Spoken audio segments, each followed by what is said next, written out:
नमस्कार दोस्तों, उम्मीद करता हूँ सब कोई अच्छे होंगे। आज हम बात करेंगे पर्ल हार्बर ने कैसे बदल दी जापान की किस्मत।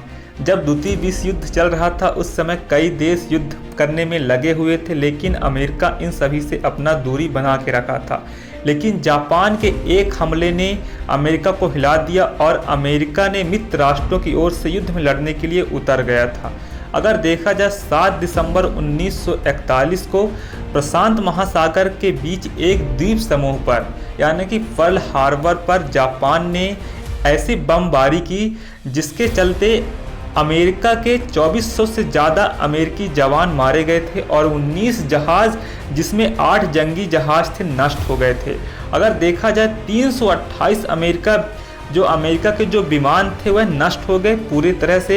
जापान ने 1 घंटे और 15 मिनट तक पर्ल हार्बर पर बमबारी की थी।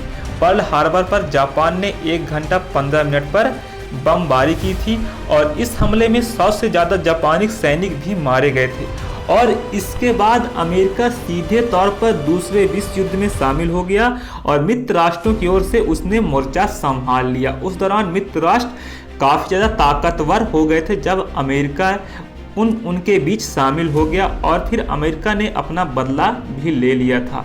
1945 पर अमेरिका ने जापान के हिरोशिमा और नागासाकी पर जब परमाणु बम गिराए तो इसे पर्ल हार्बर का बदला माना गया था। अगर देखा जाए द रिलेटेड फंडामेंटलिस्ट के लेखक मोहसिन हाबिब ने कहा था कि जब जापानी सेना 7 दिसंबर 1941 की सुबह पर्ल हार्बर पर हमला किया तो यह महज एक घटना नहीं थी। पर्ल हार्बर पर कई अन्य चीज़ें भी शामिल थी। ये एक चुंबन था, एक झील में तैरना था या मछुआरों का आश्चर्य भी था। आखिर कैसा हंगामा है, यह उड़ान लेने को तैयार पक्षियों का एक झुंड था। और ये हमला अमेरिका के लिए बेहद चौंकाने वाला था क्योंकि उस दौरान वाशिंगटन में जापानी प्रतिनिधियों की अमेरिकी विदेश मंत्री कॉर्डेल हल के साथ जापान पर लगे आर्थिक प्रतिबंधों को खत्म करने की बातचीत चल रही थी। अमेरिका ने ये प्रतिबंध चीन में जापान के बढ़ते हस्तक्षेप के बाद लगाए थे। खुद पर लगे अमेरिकी प्रतिबंधों पर चीन को मित्र सेना की मदद नाराज कर ली और जापान ने अमेरिका के खिलाफ युद्ध का ऐलान कर दिया था। उसके बाद अमेरिकी राष्ट्रपति फ्रैंकलिन डी रूजवेल्ट ने जापान के खिलाफ लड़ाई की घोषणा कर दी थी।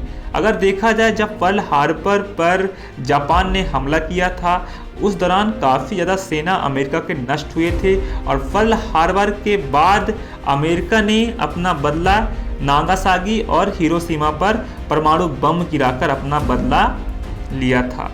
तो अमेरिका को खुली चुनौती पहले जापान देता है। जब अमेरिका द्वितीय विश्व युद्ध में शामिल होता है उस दौरान मित्र राष्ट्र काफ़ी ज़्यादा ताकतवर हो जाते हैं। तो दोस्तों, उम्मीद करता हूँ वीडियो आपको पसंद आई होगी। धन्यवाद। Take care. जय हिंद, जय भारत।